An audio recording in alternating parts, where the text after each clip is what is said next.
Voici une nouvelle émission de Paris Cycle est sorti. Cette fois-ci, on ne va pas parler d'un concert qui a lieu, mais vous expliquer le fonctionnement de l'association CICADAP et les sorties, évidemment, qui peuvent proposer, notamment dans le cadre du Festival des Solidarités, qui a lieu en novembre-décembre. Je passe d'ailleurs la parole à mon binôme Dominique Chanfraud, qui est dans le studio ici. Bonjour Dominique. Bonjour Yvonne. Et qui interviendra avec son invité dans le studio également, Bernard Cordier, président de CICADAP. Bonjour Bernard. Bonjour à toutes les deux. Bernard Cordier, qui est aussi donc le fondateur de CICADAP. Alors, la question rituelle, pourquoi CICADAP? Pourquoi ce nom CICADAP? Tu me l'as déjà expliqué, mais j'aimerais bien que tu le redises. Ah oui, c'est vrai que c'est un nom qui est un mot qui a été forgé spécialement pour cette association, qui n'existe pas par ailleurs. Et donc, il est constitué de deux parties. La première partie, SIK, S-Y-K. Alors, il se trouve qu'en norvégien, ça veut dire être malade. Et donc, en anglais, to be sick, c'est aussi un peu la même racine. Et donc, en fait, voilà, donc dans notre association, nous sommes des personnes qui se déclarent concernées par la question du changement climatique. Et donc, on pourrait se dire quelque part malade de ce changement climatique, puisque c'est un peu une maladie incurable avec laquelle on va devoir vivre. Un peu comme quand on apprend qu'on a ce type de problématique et qu'il faut vivre avec. Et donc du coup, il faut s'adapter, organiser sa vie par rapport à ça. Et donc la deuxième partie du mot ADAP vient de ça, de s'adapter, quoi. Voilà. D'accord. CICADAP, c'est une association qui est très jeune. Elle date de, si je ne me trompe pas, tu vas me rectifier, 2016. 18, oui, du coup, ça fait 16. Pas si jeune que ça, puisque ça fait quand même... ça fait elle 7 ans maintenant. 10 ans, elle n'a pas 10 ans. Ça fait 7 ans, donc il y a des associations qui sont plus récentes encore que CICADAP, et qui mènent une action très importante.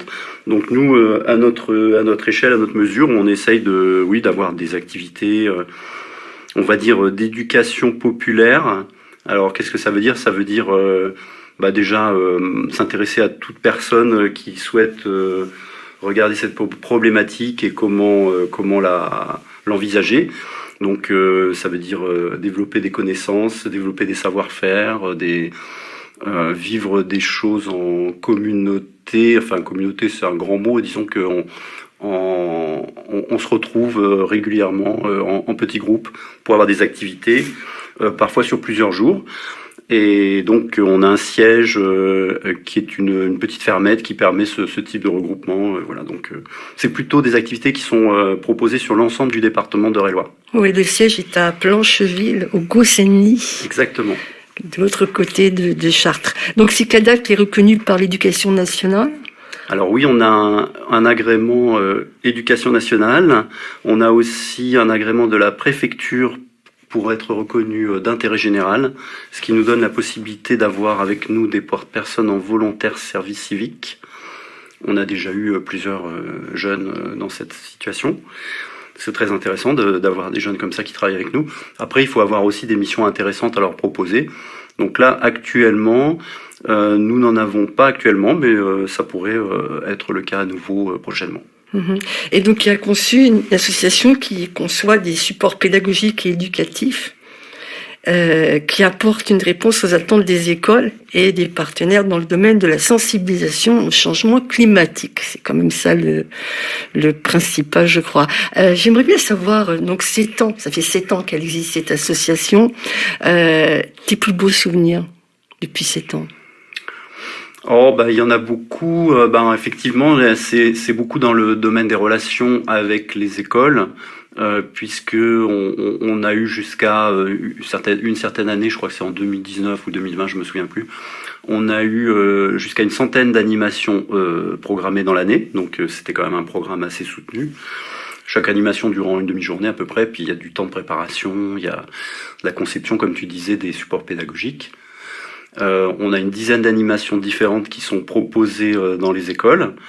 Et donc, c'est des choses très concrètes où les enfants ont l'occasion de fabriquer, de mettre la main dans la terre et tout ça. Donc, c'est un petit peu ce qui pourrait manquer dans l'éducation nationale, où les activités du fait de la taille des classes et du travail déjà que doivent assurer les enseignants, ils n'ont pas forcément la disponibilité pour organiser ce type d'animation. Et donc, on est auprès d'eux pour faire ça avec eux. Et ça fait des super souvenirs de créer des potagers en bottes de paille, de créer des hôtels à insectes en terre paille, des animations sur les plantes sauvages, sur les oiseaux, en fait, au-delà du changement climatique, où on fait des explications pour expliquer un petit peu ce que c'est, et ça dès la maternelle, donc on est vraiment dans le sujet, mais au-delà de ça, dès qu'on parle changement climatique et adaptation, ça touche énormément de sujets dans le domaine de l'écologie, et donc effectivement le champ est très vaste. Et ce qui est intéressant aussi, c'est que j'ai cru comprendre que vous n'avez pas de catalogue à CICADAP, c'est-à-dire que vous co-construisez le projet avec les partenaires, vous répondez à leurs attentes, et eux aussi d'ailleurs, parce que c'est partagé. Oui, alors tout à fait. Alors par ailleurs, il y a néanmoins un catalogue, je disais, d'une dizaine d'animations. Et aujourd'hui, nous avons établi une convention de partenariat avec la Ligue de l'enseignement qui assure ces 10 animations-là. C'est-à-dire que quand aujourd'hui une école souhaite une intervention de ce type, ça passe par la Ligue.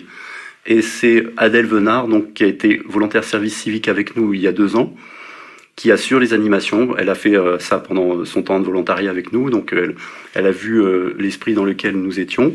Elle a complété sa formation en tant qu'animatrice nature, et aujourd'hui elle est complètement opérationnelle pour répondre à la demande des écoles, et elle nous demande éventuellement un coup de main quand elle estime qu'il faut plus d'une personne pour assurer l'animation.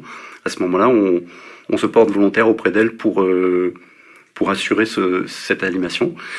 Et au-delà de ça, comme tu disais, on a aussi des demandes d'écoles qui ont un projet vraiment sur mesure. Par exemple, refaire une cour d'école ou animer un jardin qui existe déjà, et en partant de l'existant pour vraiment coller à la demande. Et dans ce cas-là, effectivement, ça n'est pas quelque chose de prédéfini, c'est quelque chose qui est construit en direct avec le partenaire. Et ça, super. On le fait encore. C'est super. Alors, je propose qu'on écoute un petit extrait musical avant de parler des sorties que le CICADAP peut proposer pour les adultes, parce qu'il n'y a pas que les enfants. Effectivement, les enfants, c'est l'avenir. Mais écoutons déjà un extrait musical que Bernard a proposé. Ce sera « En tu, sans amour, il n'y a rien ».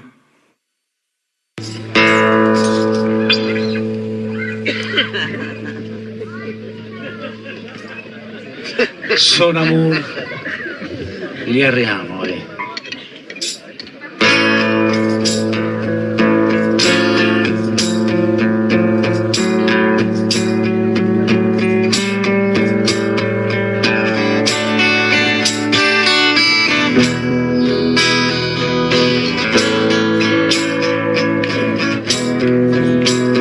Son amour, il n'y a rien. Un pas vers l'avant de la force de la vie. Estás aquí junto a mí, siento tu presencia, es la esencia de las flores, los colores de las piedras.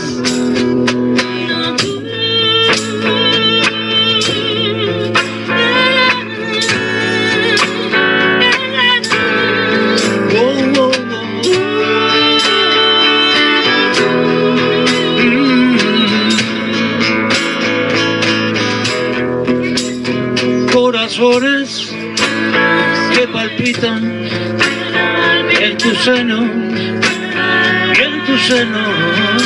Tierra madre, Pachamama, acá te adoramos como corresponde.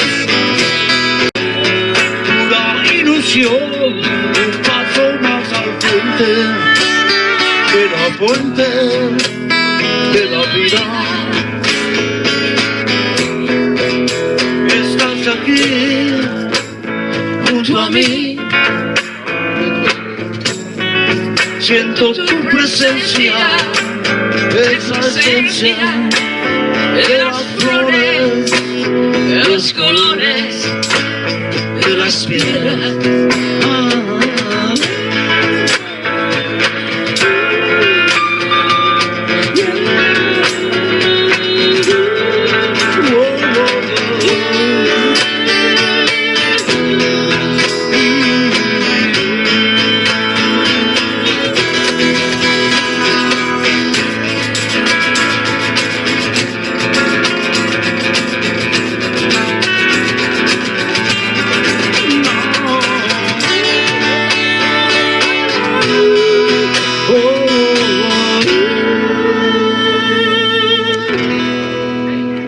Vous venez d'entendre le groupe Antou.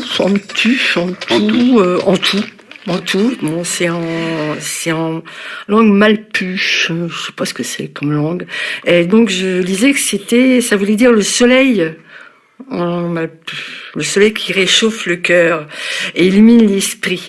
C'est un groupe qu'on a découvert avec Bernard lors d'une fête chez des programmateurs du festival Radéville-Radéchamps qui aura lieu cette année durant la deuxième quinzaine de juin. C'est ça, Bernard, hein, organisé par Sandrine et Felipe, que les gens connaissent bien, qui sont des grands programmateurs et qui font beaucoup de recherches de groupes, surtout français d'ailleurs. Hein, ils chantent en français et qui rencontrent un très grand succès. Je crois que c'est aussi un jeune festival. Ça fait pas très longtemps qu'ils existent.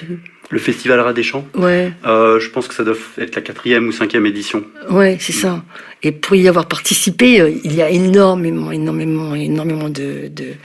monde. Ils font aussi d'autres choses sur le département. Tu disais tout à l'heure qu'ils propose le festival, ou une des formes du festival, à côté de Galardon, à Pons-Galardon, je crois que c'est exactement Pons-Galardon, alors chez Jésus.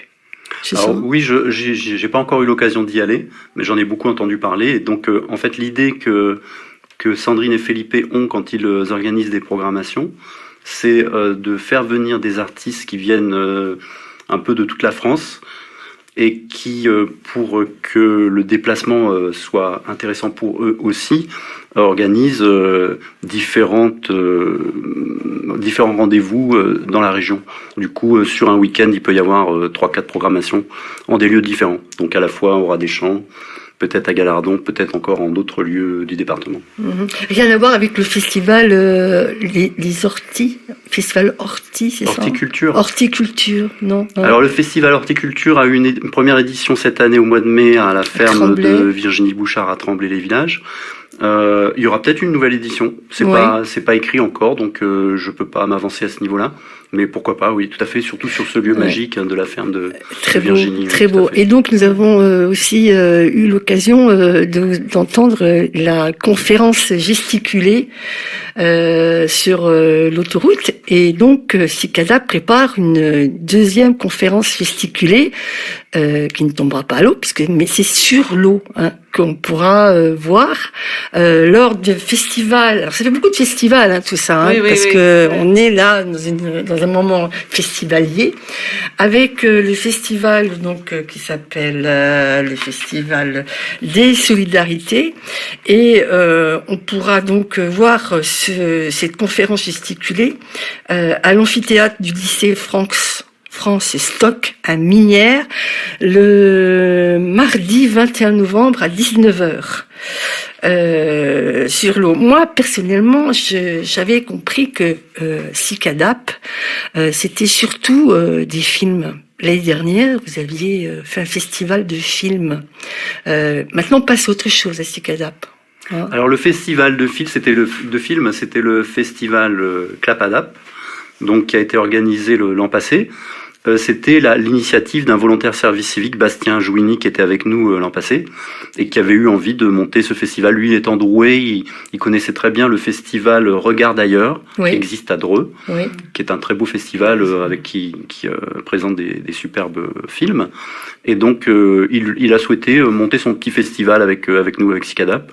Et on a eu 9 journées qui se sont suivies avec des films sur la thématique de l'alimentation, déjà l'an passé. Toujours, oui. Et donc, dans des lieux divers, c'était à la fois dans des lieux de production agricole, une ferme bio, au siège de CICADAP et aussi bien sûr aux Enfants du Paradis et aussi au lycée Branly à Dreux. On a vu un ensemble de programmations très intéressantes qui avait été choisi en particulier par Bastien, mais par un comité de sélection aussi au sein de l'association. Oui, c'est ça, c'est toujours avec le souci de mailler le territoire. Hein. Ouais, et si on veut connaître, parce qu'apparemment vous faites beaucoup de choses, parce que là on parle beaucoup des choses qui sont passées, mais pour la programmation à venir, où est-ce qu'on le trouve? Vous avez un site? Est-ce qu'il y a quelque chose où on peut trouver la programmation à venir? Alors oui, effectivement, il y a un site, une sorte de blog de CICADAP, donc S comme Sophie, YKADAP. Donc si vous tapez CICADAP dans un moteur de recherche, Oui. vous allez tomber sur le blog. Et dans le blog, il y a une partie agenda avec toutes les propositions. On a aussi repéré dans notre agenda ce qu'on appelle les sorties éco-culturelles. Donc qui permet quand quelque chose nous paraît, par exemple, il y a ce week-end, il y a deux programmations. Il y a à la fois des visites de ferme et aussi des visites qui peuvent être des mobilisations locales sur des causes écologiques. Donc voilà, donc on peut retrouver ce type de propositions sur le site. Oui, parce que c'est intéressant quand même d'aller jeter un coup d'œil. D'accord. Alors, je pense que c'est l'heure de faire une deuxième pause musicale, peut-être. Déjà, très bien. On peut le faire avec de nouveau quelque chose qui a été sélectionné, je crois, par Bernard, de Aïcha Touré, Je danse avec toi.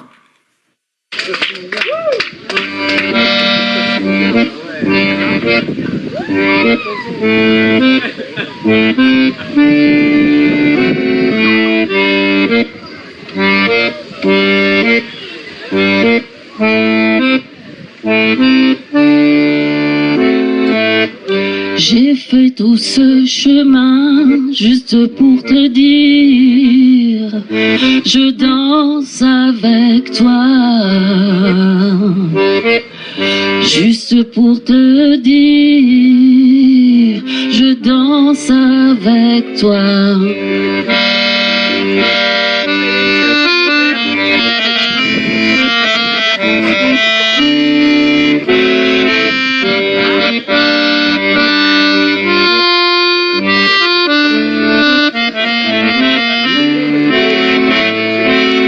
Depuis le temps que je te connais, communiquer sans parler fait travailler ton imagination.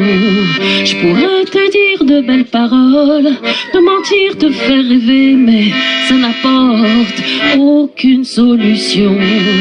J'aimerais tant te rassurer, mais tous les jours sans compter, tu poses encore la question.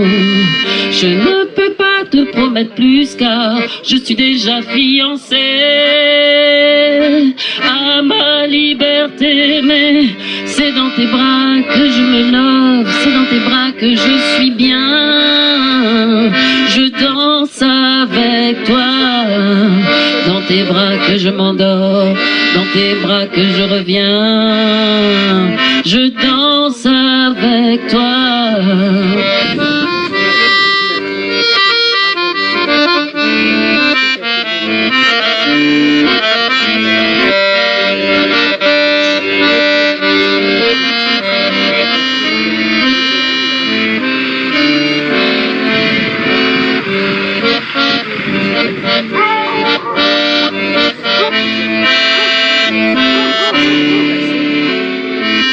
J'ai essayé la vie de couple, j'ai redoublé d'efforts, mais la force n'est pas une solution. Après quelques années d'efforts, je me suis lentement rendu compte que je me faisais beaucoup d'illusions. Et pour l'instant, je nous préserve les bons moments, privilège à notre affection. Je ne peux pas te promettre plus car depuis je suis mariée à ma liberté, mais c'est dans tes bras que je me love, dans tes bras que je suis bien. Je danse avec toi, dans tes bras que je m'endors, dans tes bras que je reviens. Je danse avec toi, je danse avec toi, je danse avec toi, je danse avec toi. Vous venez d'entendre Je danse avec toi. Comment il s'appelle? Aïdou. Aïcha Touré. Aïcha Touré. Oui. Qui vient d'où? Qui est de région parisienne. Ouais. Et qui est une artiste qui a été repérée par Sandrine et Felipe, là encore. Ouais. Et on a eu le grand plaisir de faire sa connaissance et elle va revenir. Et elle va revenir. Elle va aussi. revenir, oui, tout à fait. Bon, alors on va parler projets maintenant. Qu'est-ce que c'est les projets de CICADAP, à part cette conférence du 21 novembre?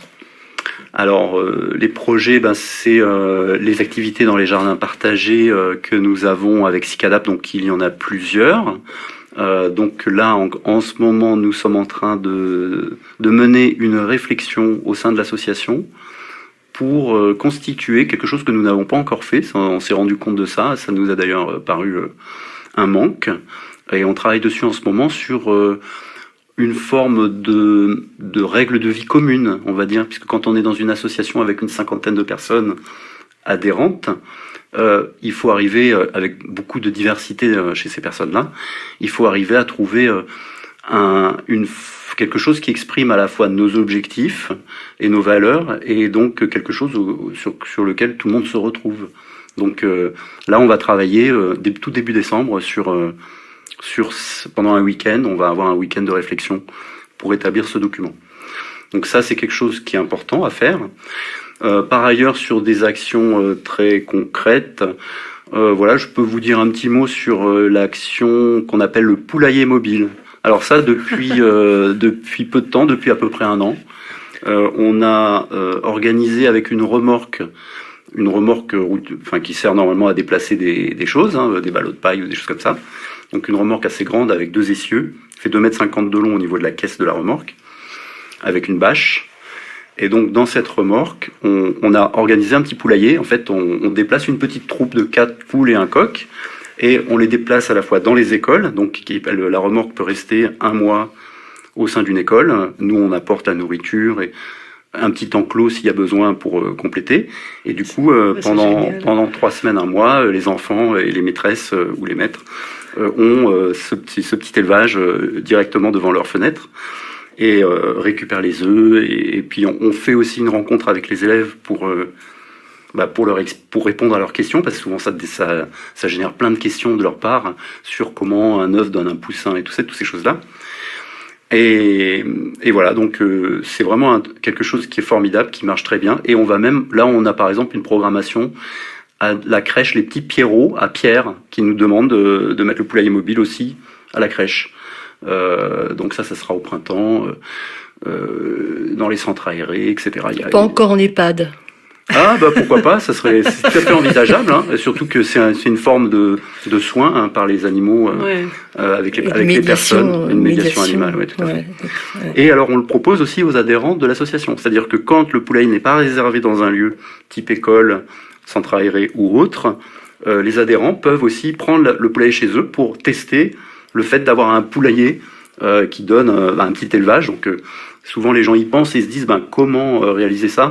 Avant de passer complètement à l'action, on peut déjà tester sur 3 semaines, 1 mois la présence d'un petit poulailler, voir comment ça se passe avec les voisins, le coq qui chante et des trucs comme ça.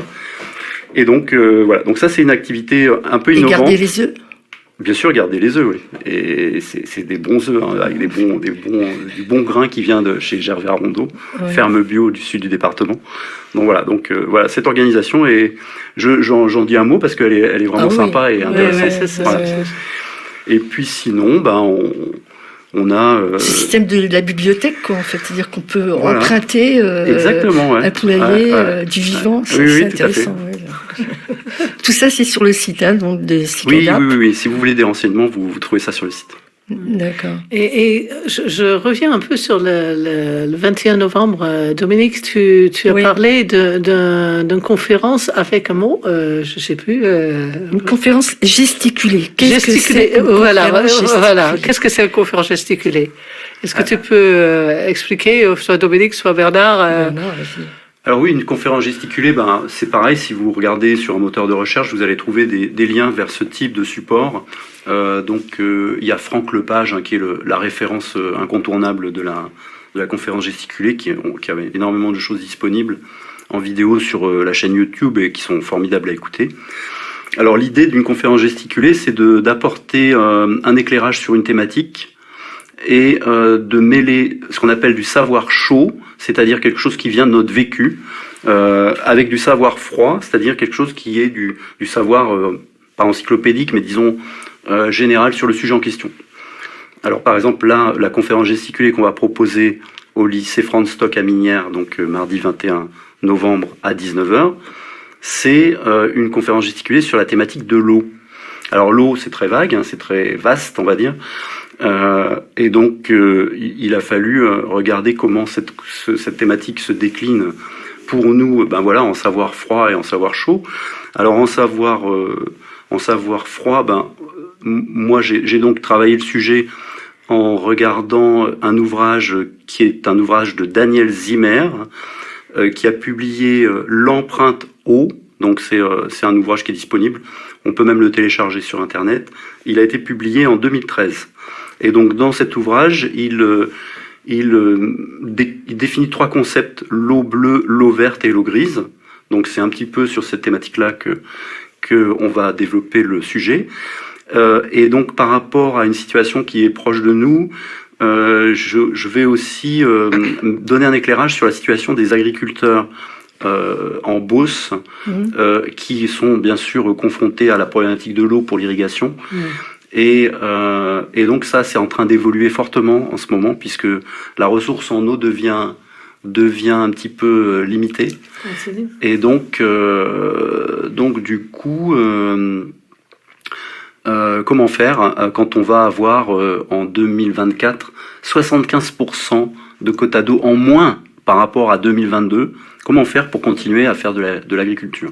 Ça, c'est une question qui se pose et sur laquelle on va donner des pistes lors de notre exposé du 21 novembre. 21 novembre, donc le 21 novembre, c'est ouvert à tout le monde. C'est ouvert à tous, c'est gratuit. Et D'accord. il n'y aura pas que Cicadap, il y aura d'autres intervenants. Bernard Le Pivin, que Donc les gens connaissent. le 21 novembre à 19h à Jusqu'à 21h l'amphithéâtre à peu de lycée près, Stock voilà. à Il y aura- Minières. Les jeunes vont présenter des vidéos sur le sujet de l'eau.